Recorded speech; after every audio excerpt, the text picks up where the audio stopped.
In a faded photograph from 1945, a young pilot stood grinning beside his fighter plane, his flight suit crisp, his confidence unshaken by the war tearing through Europe.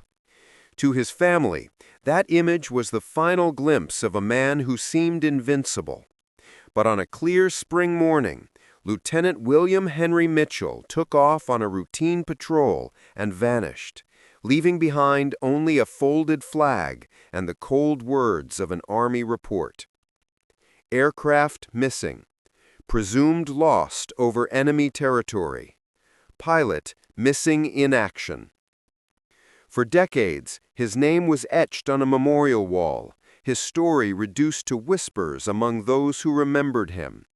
His fate remained a mystery, one of countless loose ends from a war that claimed millions.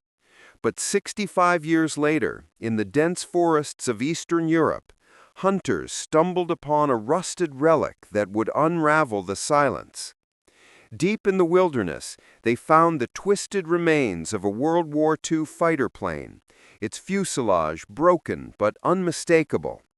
Near the shattered cockpit lay human bones, preserved by layers of earth and leaves, still clad in fragments of a flight suit. Nearby were a corroded pistol, a cracked leather wallet, and a sealed metal container holding scraps of military documents. The hunters thought they'd uncovered a forgotten artifact. They didn't know they'd found the key to a decades-old enigma. The remains were those of Lieutenant Mitchell. The crash site, far from his reported flight path, hinted at a story the official records had buried. News of the discovery spread, first as a local curiosity. Hunters uncovered WW2 wreck in forest. But when Belgian federal police secured the site, the tone shifted to investigation. The plane's damage didn't align with an aerial dogfight. Bullet holes peppered the fuselage, their angles suggesting ground fire, not enemy fighters. Stranger still, the wreck was 200 miles from where Mitchell was said to have disappeared. How had a skilled pilot veered so far off course, and why had his body never been found? Investigators recovered the pilot's personal effects. The wallet held identification tags confirming his identity, and photos, a young woman in a summer dress, a group of pilots posing by planes, some in non-American uniforms. The metal container, marked classified, eyes only, was intact despite decades underground. Its contents were logged as evidence, but remained unopened initially. Military officials arrived, cordoning off the site, even though the war had ended long ago. Across the Atlantic, Captain James Mitchell, an Air Force liaison for the Joint Missing Personnel Unit, received a call that stopped his heart. The Belgian detective on the line spoke his grandfather's name. Lieutenant William Henry Mitchell, missing since 1945. James had grown up with fragments of his grandfather's story, tales of a skilled pilot lost on a routine mission.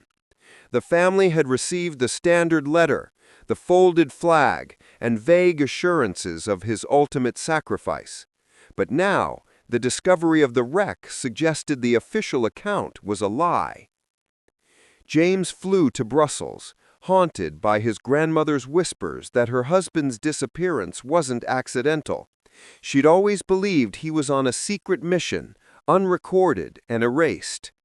At the crash site, the damp Ardennes forest revealed a plane with no burn marks, unusual for a combat crash. Bullet holes along the fuselage confirmed ground fire. He was flying low, James noted, too low for a patrol. Detective Arnaud Dare, his Belgian counterpart, pointed to the sealed container. That might tell us why. At the police station, James examined the effects, the wallet, photos, and the container. The squadron photo showed pilots in mixed uniforms, American, British, French, and a civilian.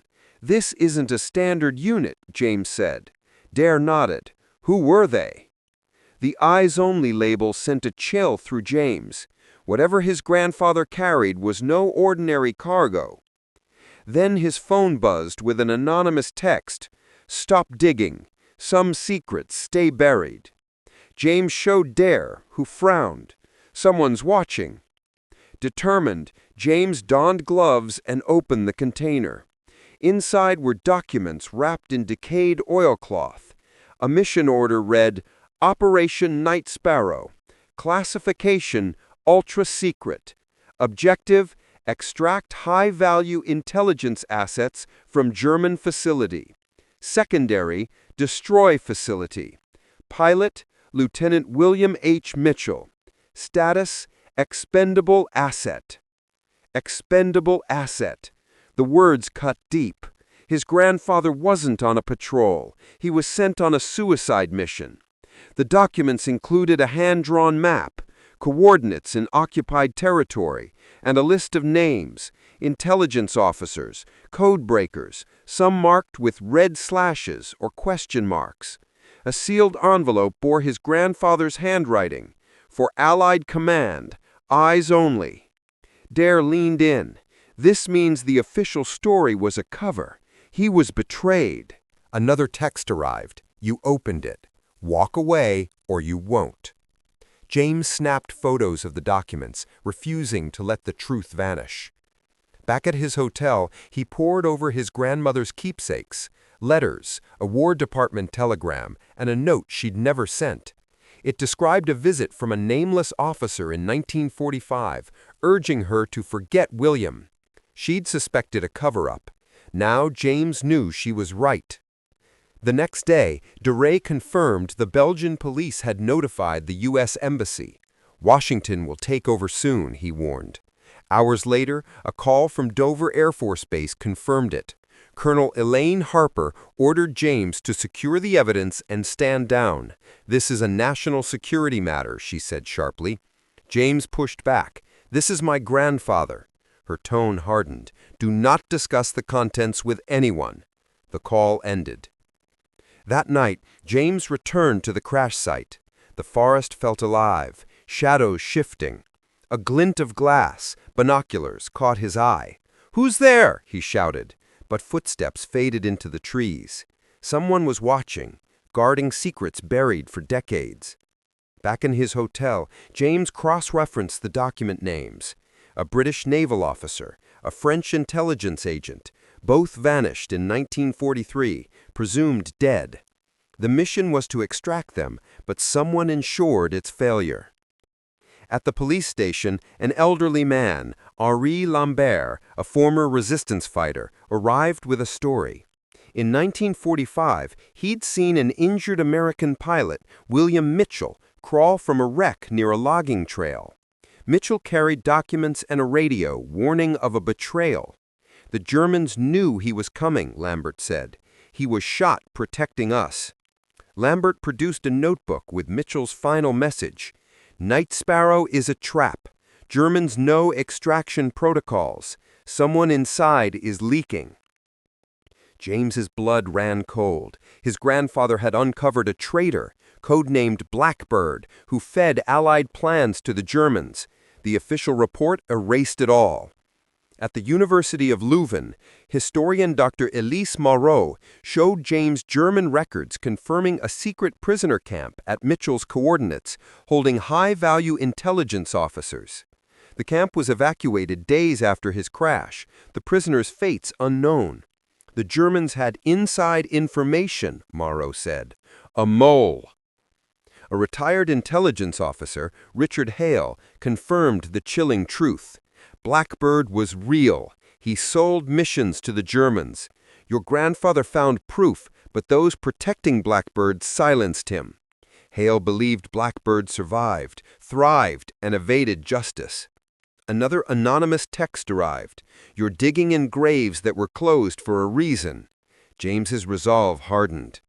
When U.S. officials arrived, they demanded the evidence, citing ongoing national security concerns. James challenged them, mentioning Blackbird. Their uneasy glances betrayed recognition. It was a deception strategy, they claimed, but James held up Lambert's notebook. "My grandfather warned of a traitor. Are you calling that deception? The officials confiscated the evidence, but James had copies. In a Brussels cafe, Lambert shared more names, camp survivors who later died mysteriously. They were silenced. A call interrupted them.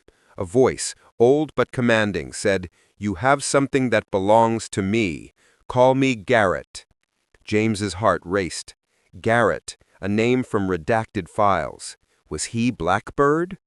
"Your grandfather was too brave. Don't make his mistake." The line deadened. James knew the truth couldn't be buried again. With DeRay, he sent the evidence, documents, photos, Lambert's testimony to journalists worldwide. Headlines erupted. "American pilot betrayed by Allied mole." The story spread, undeniable.